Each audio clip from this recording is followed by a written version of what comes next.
আসসালামু আলাইকুম বিসমিল্লাহির রহমানির রহিম। আমরা জুনিপার সার্টিফিকেশনে যে এনসিআইএইচএনএস এটার মডিউলগুলো পড়তেছিলাম। মডিউলে আমরা গত ক্লাসে পড়ছিলাম 35 রিফ্রেশার, আইপিভি4 অ্যান্ড সাবনেটিং। আজকে তো পড়বো 36 refresher, switches, MAC learning, broadcast domain and VLANs. Okay, তাহলে আমরা স্টার্ট করি।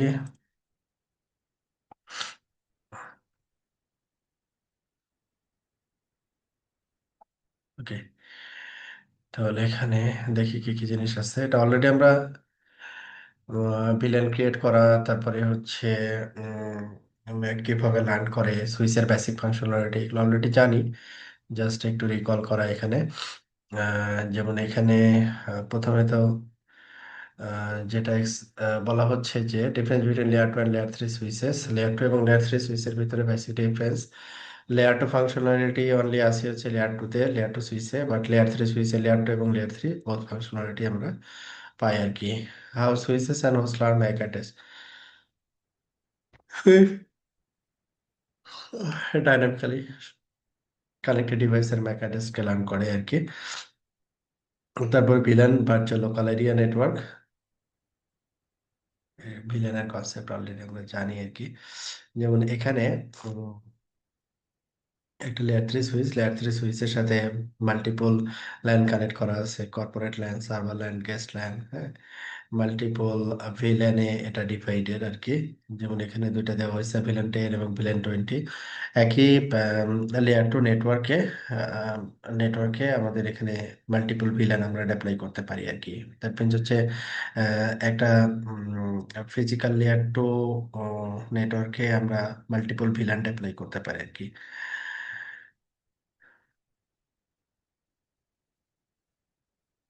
যেমন এখানে রাউটার দেওয়া হয়েছে, এটা হচ্ছে একটা ল্যান, তারপরে এটা হচ্ছে বলতে পারি যে ওয়ান সাইড আর কি, হ্যাঁ।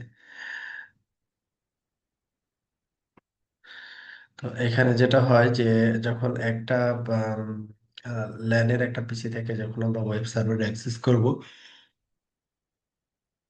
যখন সে রাউটার ক্রস করে তখন মূলত হচ্ছে লেয়ার টু প্যাকেটটা এই রাউটারের গেটওয়ে পর্যন্তই থেকে যায়। তারপরে এটা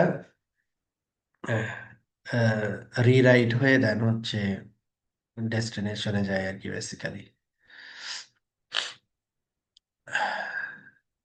আইপি অ্যাড্রেস, বাট এখানে ম্যাক অ্যাড্রেসটা হচ্ছে ইন এ সুইচ যদি চিন্তা করি, তাহলে সোর্স আইপি এবং ডেস্টিনেশন আইপি এবং ম্যাক অ্যাড্রেস সেম থাকে। বাট যখন এই রাউটার চলে আসে, আইপিটা ঠিক থাকে, সোর্স এবং ডেস্টিনেশন আইপি ঠিক থাকে, বাট এখানে ম্যাক অ্যাড্রেসটা রিরাইট হয় আর কি। এটা হচ্ছে আমাদের লেয়ার টু সুইচ এর কনসেপ্ট, আর এটা হচ্ছে লেয়ার থ্রি সুইচ এর কনসেপ্ট আর কি। Layer two switches and layer three switches, যেমন এখানে রাউটার, তারপরে লেয়ার টু সুইচ নেওয়া হয়েছে। তো সকল গেটওয়ে হচ্ছে আমাদের এখানে রাউটারে চলে আসবে। আর যদি এখানে আমি লেয়ার থ্রি সুইচ চিন্তা করি, তাহলে এখানে রাউটারের প্রয়োজন হবে না, সকল গেটওয়ে ভিলেনের গেটওয়ে গুলো আমরা সুইচেই, লেয়ার থ্রি সুইচেই কনফিগার করতে পারবো আর কি। ওকে, তো এখানে লেয়ার থ্রি সুইচ হলে দেখা যাচ্ছে লেয়ার থ্রি সুইচে আমাদের যে প্রোটোকল গুলো আছে, ডাইনামিক রাউটিং প্রোটোকল গুলো আছে, সেগুলো আমরা কনফিগার করতে পারি। বাট লেয়ার টু সুইচে এই ফ্যাসিলিটি গুলো নেই, অনলি সুইচিং ফাংশনালিটি গুলো আছে। তো এরপরে হচ্ছে আমাদের যেমন এই সুইচে মাল্টিপল ডিভাইস কানেক্ট আছে, এবং ডিভাইসের যে ফিজিক্যাল অ্যাড্রেস বা ম্যাক অ্যাড্রেস গুলো রেসপেক্টিভ পোর্টে ডাইনামিক্যালি সে লার্ন করে তার ম্যাক টেবিলে পপুলেট করে। যেটা হচ্ছে 5 মিনিটসের বা 300 সেকেন্ডের জন্য বাই ডিফল্ট রাখে, যেটাকে এআরপি টাইমার বলে, MAC address table aging time বলে আর কি। যখন আমাদের আইডেল কমিউনিকেশন, মানে কোনো কমিউনিকেশন থাকে না কোনো একটা ডিভাইসের রেসপেক্টে, যখন 300 সেকেন্ড ক্রস করলে ওইটা ম্যাক টেবিল থেকে চলে যায় আর কি। এটাকে বলে হচ্ছে এজিং টাইম আর কি।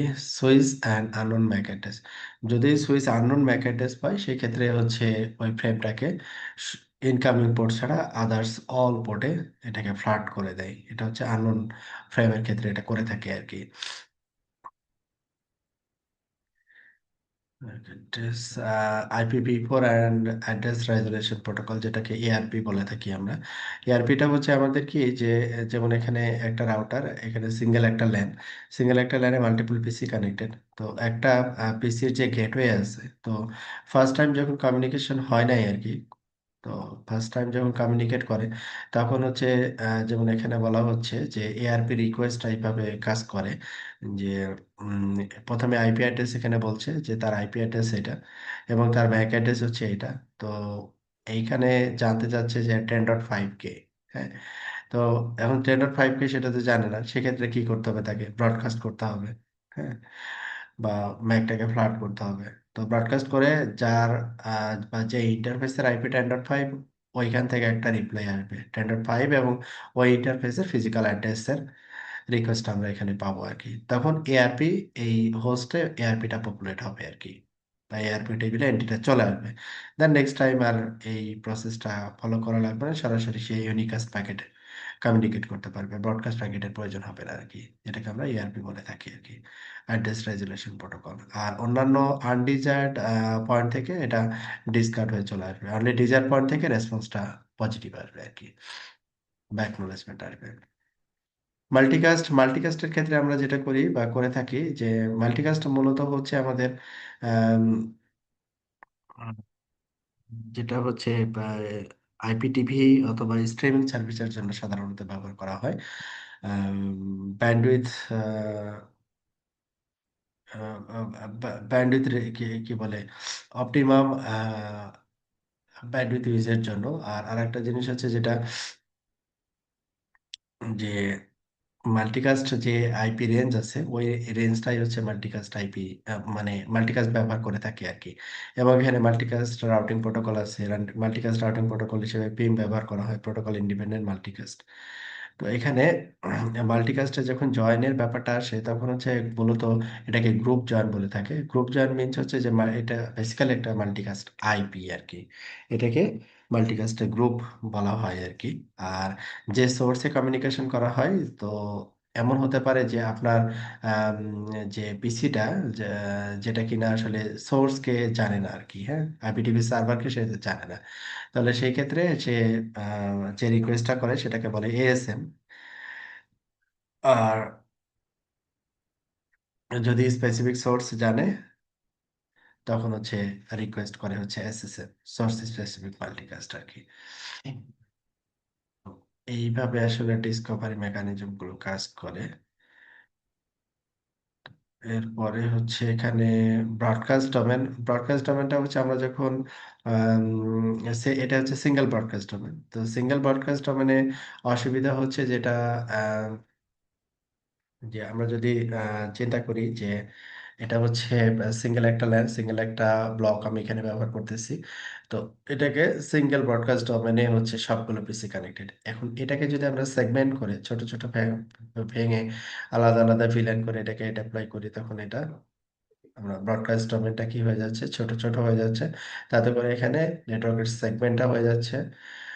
তো সেই ক্ষেত্রে আমাদের দেখা যাচ্ছে যে নেটওয়ার্কের স্মুথনেস বা উম, আমরা নেটওয়ার্কটাকে আরো ভালোভাবে ব্যবহার করতে পারছি, এবং এখানে ভিলেনের রেসপেক্টে সিকিউরিটি আমরা অ্যাপ্লাই করতে পারি আর কি। তো এই ধরনের সুবিধাগুলো হচ্ছে যখন আমরা ব্রডকাস্ট ডোমেনটাকে ভেঙে ভিলেনে মাল্টিপল ডোমেনে, যখন মাল্টিপল ব্রডকাস্ট ডোমেনে যখন ডিফাইন করবো, তখন এই ফ্যাসিলিটিগুলো পাবো আর কি। এটাই মূলত হচ্ছে villain, virtual local area network, যেখানে সিঙ্গেল একটা ল্যানের ভিতরে মাল্টিপল নেটওয়ার্ক ডেপ্লয় করা যায় আর কি। এই হচ্ছে মোটামুটি আমাদের কথাবার্তা। তাহলে আমরা একটু ল্যাবটাকে একটু রিভিউ করি। আমাদের এই হচ্ছে আমাদের সুইচের সাথে রাউটার কানেক্টেড, এখানে তিনটা ভিলানের কথা বলা হয়েছে, তিনটা ভিলানে তিনটা ডিভাইস এখানে কানেক্ট আছে। তো আমরা এটা একটু দেখি হালকা।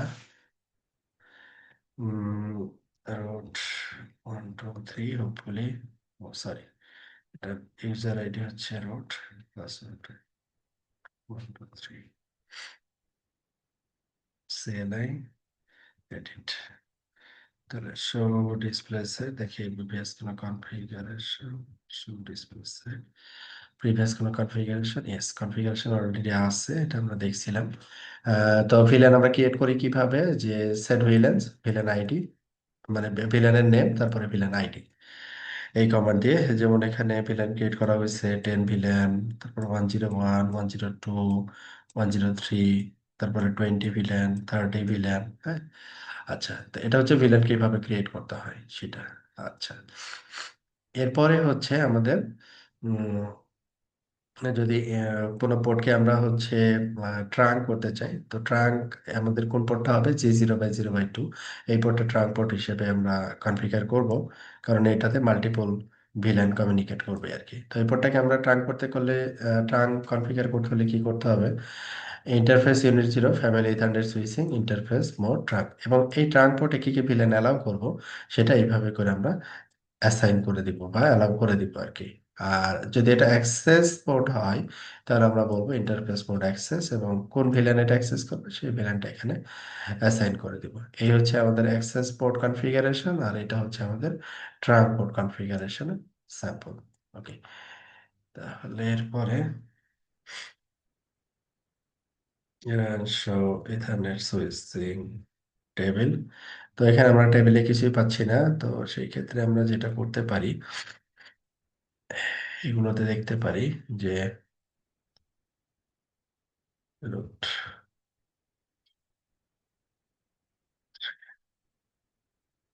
সেভারে আইপি টাইপি কনফিগারেশন আছে কিনা, শুরু ডিসপ্লে, সুইচ ওয়ান, এটা হচ্ছে গেটওয়ে রানবেইং।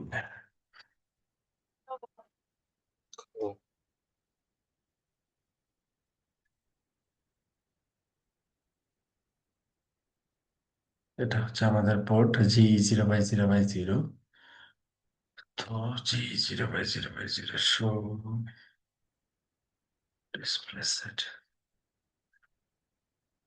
G0/0 আমাদের, ও এটা হচ্ছে 101 ভিলেনে এটা ইয়ে করা।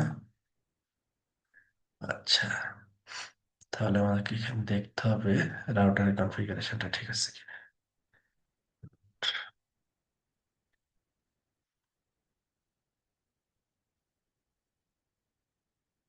ও, এখানে আমরা ইন্টারভিলেন রাউটিং করছি আর কি, 101, 102, 103।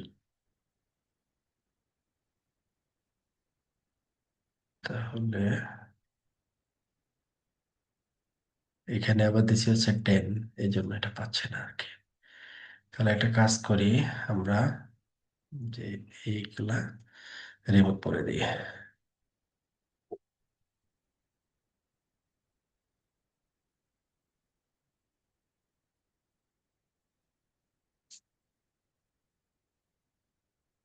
IRB interface configuration, integrated routing and bridging.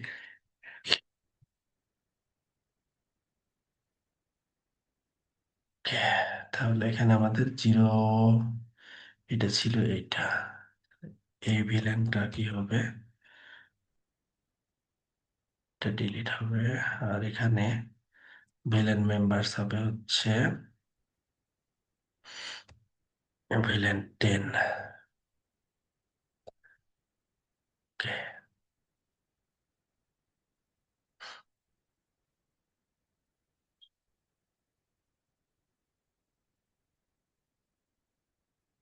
এখানে ইন্টারফেস হচ্ছে G0/2, G0/2, 0/2 তে ভিলেন ট্যাগিং দেওয়া আছে, 10 ভিলেনে আইপি বসানো আছে। Okay, it should work and now কাজ করতেছে এখন। এখন আমরা যদি সুইচিং টেবিল চেক করি, তাহলে এখানে আমাদের রিকোয়ার্ড রেজাল্টটা পাবো আর কি। হ্যাঁ, এই যে ম্যাক টেবিল, ভিলেন 10, তার ম্যাক অ্যাড্রেস ডাইনামিক্যালি লার্ন করছে রেসপেক্টিভ পোর্টে আর কি। ওকে, তো এখানে হচ্ছে এটা গেল 10 villain trunk 30। Okay, it's working. 10, 20, 30। এটা হচ্ছে আমাদের, জাস্ট আমি একটু রিভিউ করতেছি। প্রথমে ভিলেন ক্রিয়েট করা, এটা এইভাবে ভিলেন ক্রিয়েট করব, নাম্বার ওয়ান। নাম্বার টু হচ্ছে অ্যাক্সেস পোর্ট যদি হয়, তাহলে ইন্টারফেস মোড অ্যাক্সেস, তারপরে ভিলেন মেম্বার, কোন ভিলেনটা আমরা অ্যাক্সেস করতে চাই সেটা মেনশন করে দিব। সেকেন্ড স্টেপ, আর যেটা ট্রাঙ্ক হিসেবে কনফিগার করতে চাই, ইন্টারফেস মোড ট্রাঙ্ক, কি কি ভিলেন অ্যালাউ করতে চাই সেটাই পরে বলে দিব। আর এটা হচ্ছে আমাদের ভেরিফিকেশন, ব্যাকএন্ড টাইপের ভেরিফিকেশন। তো এই ছিল হচ্ছে আমাদের আজকের পড়াশোনা আর কি। হ্যাঁ, তো কোনো কোয়েরি থাকলে বলতে পারেন। এটা অলরেডি আমরা পড়াশোনা করছি, তারপরে আবার এখানে এটা রিফ্রেশ করতে বলা হয়েছে আর কি।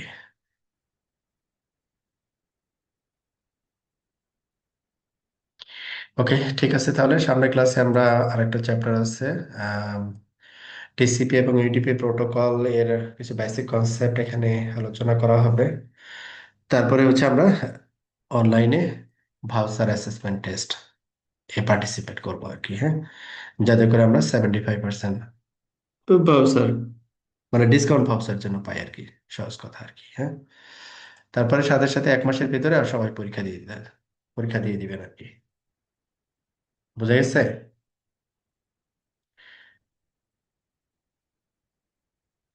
তার মানে সামনে শনিবার হচ্ছে আমাদের 37, আর শনিবার, আজকে কি বার?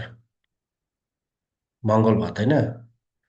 7 তারিখ, 7 তারিখে আমরা ভাউচার অ্যাসেসমেন্ট টেস্টে বসবো। তাহলে আমরা 7 তারিখ থেকে 1 মাস সময় পাবো। 1 মাসের ভিতরে আমাদের এক্সামটা দিয়ে দিতে হবে আর কি। বোঝা গেছে? যারা এক্সাম দেন নাই আর কি, আর যারা এক্সাম দিয়ে দিচ্ছেন অলরেডি তাদের তো দরকার নেই। ক্লিয়ার? কারা কারা এক্সাম দিবেন?